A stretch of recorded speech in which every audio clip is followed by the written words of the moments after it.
नमस्कार मित्रांनो, स्वागत आहे आमच्या यूट्यूब चॅनलवर। तर मित्रांनो, लाडकी बहीण योजनेअंतर्गत जर तुमचा फॉर्म मंजूर झालेला असेल तर तुम्हाला कशा प्रकारे मेसेज आलेला आहे आजच्या व्हिडिओमध्ये मी तुम्हाला दाखवणार आहे।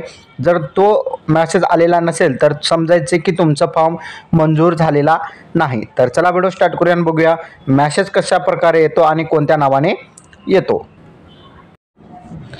तर मित्रांनो, आपल्याला दोन प्रकारे मेसेज येतात। एक म्हणजे ज्यावेळेस आपण अर्ज करतो त्यावेळेस एक अर्ज सबमिट झाल्याबाबतचा एक मेसेज येतो आणि दुसरं म्हणजे अर्ज आपला मंजूर झाल्यानंतर एक मेसेज येतो। असे दोन मेसेज आपल्याला येतात।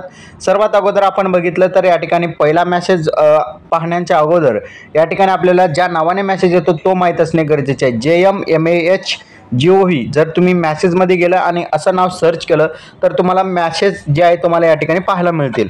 आता या ठिकाणी पहिला जो मेसेज आलेला आहे आपल्याला ॲप्लिकेशन नंबरचा मेसेज आलेला आहे आणि तो ॲप्लिकेशन सक्सेसफुली सबमिट झाल्यानंतरचा मेसेज आलेला आहे। म्हणजे ज्यावेळेस आपण अर्ज केलेला आहे त्यानंतर आपण सबमिट बटनावर क्लिक केल्यानंतर एक ॲप्लिकेशन ID जनरेट होते आणि तोच ॲप्लिकेशन ID आपल्याला मेसेजद्वारे या ठिकाणी पाठवण्यात येते। पहिला झाला मेसेज।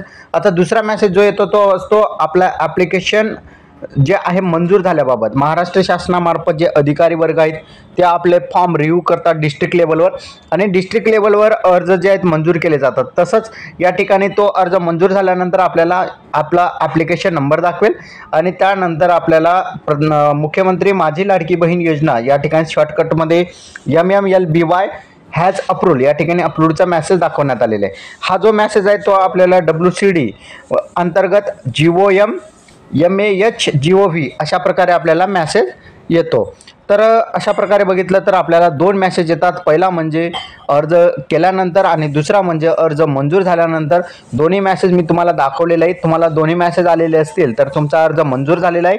जर या ठिकाणी अप्रूव्हलच्या जागी रिजेक्ट असेल, डिसअप्रूव्हल असेल, एडिट सबमिटचा ऑप्शन आलेला असेल तर तुमचा फॉर्म रिजेक्ट झालेला असेल, तुम्हाला रिसबमिशनचा ऑप्शन आलेला असेल किंवा तुमचा फॉर्म डिसअप्रूव्ह झालेला असेल तर त्या ठिकाणी तुम्हाला या योजनेअंतर्गत लाभ मिळणार नाही।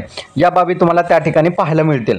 तर अशा प्रकारचा आजचा आपला महत्त्वपूर्ण अपडेट होता। अपडेट कसा वाटला नक्की कमेंटमध्ये सांगायचा विसरू नका। चॅनलवर नवीन असाल चॅनलला सबस्क्राईब करून साईडच्या नोटिफिकेशन बेलला प्रेस करा। धन्यवाद।